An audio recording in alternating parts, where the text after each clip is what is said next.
Salut tout le monde, c'est Axel Éponge 974. Je vous remercie d'avoir suivi ma chaîne. On se retrouve pour parler de Pierre Rancard. Donc on m'a raconté, enfin m'a envoyé plutôt un message pour raconter un peu leurs histoires. Alors, premier Rancard. Donc j'arrive au point de rendez-vous. Il m'avait proposé de faire une petite balade avec son scooter pour l'histoire de se connaître un peu plus. Pendant notre balade, on se disait de tout et de rien. C'est un peu classique, quoi. Donc, c'est normal, hein, on se pose des questions. Est-ce que tu as des frères et sœurs? T'as quel âge? Même si vous êtes déjà parlé plusieurs fois par SMS ou par Facebook ou Skype, si vous voulez. Donc, normalement, c'est classique. Bon, j'ai continué. Puis, je ne savais pas ce qui lui avait tombé sur la tête. Il mettait à chanter, enfin, il se mettait à chanter du Céline Dion. What the fuck? Il chante en plein rendez-vous, voilà, il décide de chanter Céline Dion, c'est normal. Enfin bref, donc, il avait même transformé les paroles en plus. Waouh, quel mec! Je sais pas de quelle planète il sortait, mais il doit être un peu... ça tourne pas en rond là-haut.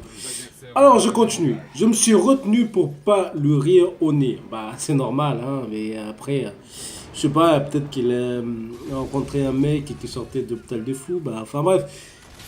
Ensuite je continue. Et pour lui faire plaisir, je lui disais que c'était pas mal. Monteuse, va, monteuse! Enfin, en partant, il m'offrait un bracelet, puis voilà. Bon, quelque part, il est un petit peu... Je pense qu'il était, il était heureux, quoi. Il était heureux d'avoir peut-être son premier rendez-vous. Donc, du coup, il s'est pas refait, il se mettait à chanter. C'est normal, quand on est heureux, en général c'est les mecs, hein, quand ils sont heureux, ils font n'importe quoi. Bah, je pense que c'est pas le pire rencard que... Mais bon, j'ai connu pire, on va dire. Enfin bref, deuxième rencard. Il m'a donné un rendez-vous devant la mairie. Puis, les minutes passent et je commençais à en avoir marre d'attendre. Donc, ouais, ben là, par rapport au premier rendez-vous, là, pour moi, c'est un pire encart pour une fille ou pour un mec, quoi. Je l'appelais, il ne me répondait pas. Le mec, voilà, il donnait un rendez-vous, répondait pas, voilà. Si vous voulez pas prendre un rendez-vous, ben, il fallait pas le dire. Voilà, c'est... Après, chacun de son côté. Normal. Je me posais mille et une questions. Bah, c'est normal, hein, c'est normal qu'elle pose des questions. Pourquoi il vient pas? Pourquoi ceci, cela? Voilà. Et le soir, en rentrant chez moi, il m'envoyait un SMS en disant: désolé, j'étais en panne de voiture. Mon œil. Ce qu'il ne savait pas, c'est que je savais qu'il mentait. Bah oui, bah, il est en panne de voiture. Ouais. Soit elle avait le cul dans le trône ou je sais pas où, mais panne de voiture, comme par hasard le jour J, quoi. Car j'ai vu sa voiture garée devant chez mon pire ennemi. Pire ennemi, son ex, pire ennemi. En gros, je me suis fait avoir. Bah oui, bah grosse patapouf, bah oui, tu te fais avoir, c'est normal, et tu vois, non seulement il te donne un rendez-vous, et puis t'attends.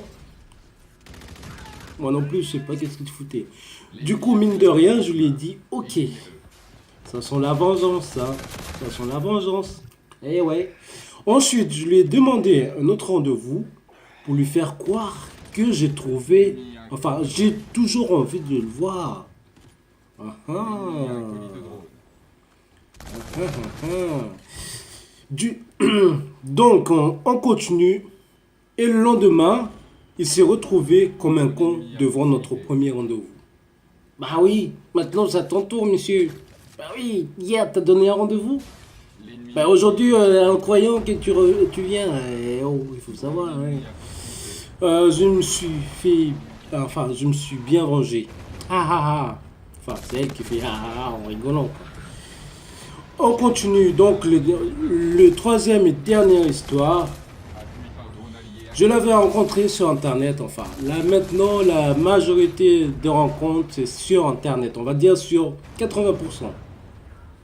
Allez, 80%, je suis gentil. On avait eu de bonnes discussions. Bah oui, maintenant, c'est plus facile de parler sur Internet qu'en vrai. Tout le monde dit, oh, j'ai pas de téléphone. Quand tu parles, la plupart des mecs qui demandent le numéro de téléphone aux filles dans la rue, par exemple, ils vont dire, ouais, j'ai pas de numéro alors qu'ils ont le smartphone sur la main. Ah ouais, allô quoi. Maintenant, c'est plus, oui, en revenant, c'est plus facile de parler sur Internet que, enfin, c'est plus facile de draguer, selon moi, sur Internet qu'en vrai. C'est pas comme dans l'ancien temps, on laisse un petit poème dans son sac ou dans son casier, et puis voilà, ça se passe comme ça. Non, maintenant c'est SMS, Skype, Facebook, ou tralali, tralala. On continue. Donc, on avait décidé de s'inviter à boire un verre. Juste un verre, hein, pas deux. Mais quand je l'ai vu arriver, je me suis dit, oh mon Dieu! Oh! C'est quoi cette fille? Elle était vraiment pas jolie. Mal habillée, mal coiffée. Oh bah, c'est la totale quoi. Malgré tout, par politesse, je l'avais quand même accompagnée pour boire un verre. Juste un verre, comme prévu. Pendant notre moment de détente,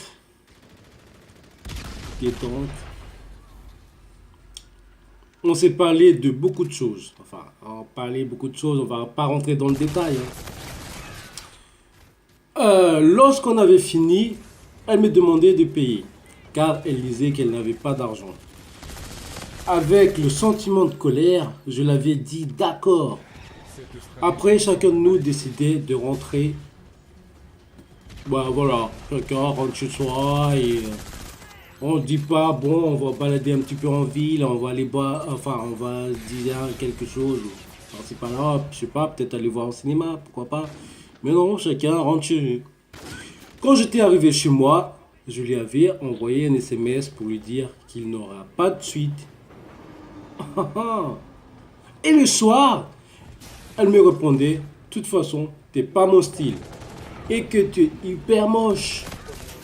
Oh, elle serait belle la petite. Elle serait belle. Oh là là là là. Je l'avais juste répondu, regarde-toi dans une glace. D'abord, peut-être que tu verras l'horreur de tes parents. Oh, oh, oh, oh, la méchanceté gratuite. Oh non. Bon, c'est fini pour aujourd'hui les amis. J'espère que vous avez adoré cette petite histoire, enfin l'histoire de Pierre Ancard. N'hésitez pas de lâcher un petit like, mais beaucoup, s'il vous plaît, et de faire partager sur votre réseaux sociaux, Twitter, Facebook, etc.